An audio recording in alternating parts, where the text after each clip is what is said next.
Saudara, kita berjumpa kembali. Semoga kita semua saat ini dalam keadaan yang sehat dan antusias.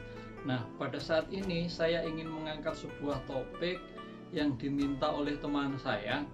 Teman saya bertanya demikian, "Mas, kira-kira bagaimana nasib manusia pasca COVID-19?" Lalu saya mulai membaca-baca buku, mendengarkan khotbah para tokoh agama, saya mengikuti kelas-kelas online. Dari proses yang saya ikuti, saya menemukan beberapa informasi yang menurut saya sangat penting untuk pegangan kita. Pada tahun 2015, Bill Gates, pendiri Microsoft, pernah membuat sebuah ramalan demikian. Ancaman terbesar bagi manusia pada masa depan itu bukan pada peperangan, tetapi pada wabah. Dan pada tahun 2020 ini, ramalan itu menjadi kenyataan. Bangsa-bangsa di dunia diserang oleh wabah COVID-19. Korbannya begitu banyak. Manusia diliputi kecemasan dan ketakutan. Dan para tokoh mengatakan inilah krisis terbesar pada abad ini. Karena bukan hanya krisis pada bidang kesehatan, tetapi berdampak pada ekonomi, pada sosial, pada politik. Saudara, rupanya hal seperti ini pernah terjadi pada tahun 1347 sampai 1351. Bangsa-bangsa di Eropa itu pernah diserang wabah yang disebabkan oleh binatang pengerat. Korban yang ditimbulkan, lebih dari 50% penduduk Eropa itu menjadi korbannya. Tetapi badai pasti berlalu, corona pasti berlalu. Tetapi bagaimana kehidupan setelah corona itu nanti? Seorang filsuf dari India bernama Preta Krishna mengatakan demikian. Sesungguhnya alam ini akan menyeleksi secara alamiah makhluk yang tidak bermanfaat bagi keseluruhan. Saya ulangi, alam ini akan menyeleksi secara alamiah makhluk yang tidak bermanfaat bagi keseluruhan. Artinya makhluk yang tidak memberikan kontribusi, tidak bermanfaat bagi keseluruhan akan tereliminasi secara sendirinya, secara alamiah. Nah, sekarang apa yang harus kita lakukan? Dosen Universitas Yerusalem, Hariri, mengatakan demikian. Kehidupan manusia pasca COVID-19 sangat ditentukan oleh sikap dan keputusan hari ini.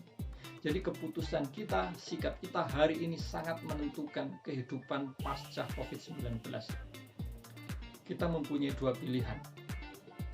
Atau kita survive, atau kita mati. Atau kita menang, atau kita tereliminasi. Tentu pilihannya adalah survive dan menang. Lalu bagaimana kalau kita memilih itu konsekuensinya? Preta mengatakan kita harus menjadi makhluk yang bermanfaat bagi keseluruhan, bukan hanya bagi kelompok kita sendiri. Yang kedua, Monsinyur Kardinal Ignatius Suharyo mengatakan kita harus bebas dari kesombongan dan keserakahan. Hati kita harus bebas dari keserakahan dan kesombongan. Saudara, bagaimana supaya kita bisa menjadi makhluk yang bermanfaat bagi keseluruhan dan hati kita bebas dari kesombongan dan keserakahan? Ada 4 poin, 4 hal yang harus menjadi perhatian kita dan kita laksanakan. Pertama, kita harus terus-menerus menebar benih-benih kebaikan. Kita harus terus-menerus melakukan perbuatan-perbuatan baik. Kapanpun, dimanapun, kepada siapapun. Baik itu orang yang mau menerima atau tidak, mau nge-like ataupun tidak, kita harus terus-menerus melakukan kebaikan, menabur benih-benih kebaikan. Yang kedua, kita harus mensupport dan disupport. Artinya apa? Kita harus memberikan dukungan kepada orang-orang yang melakukan perbuatan-perbuatan baik. Dan ketika kita mendapatkan support, kita mendapatkan dukungan, kita harus berterima kasih.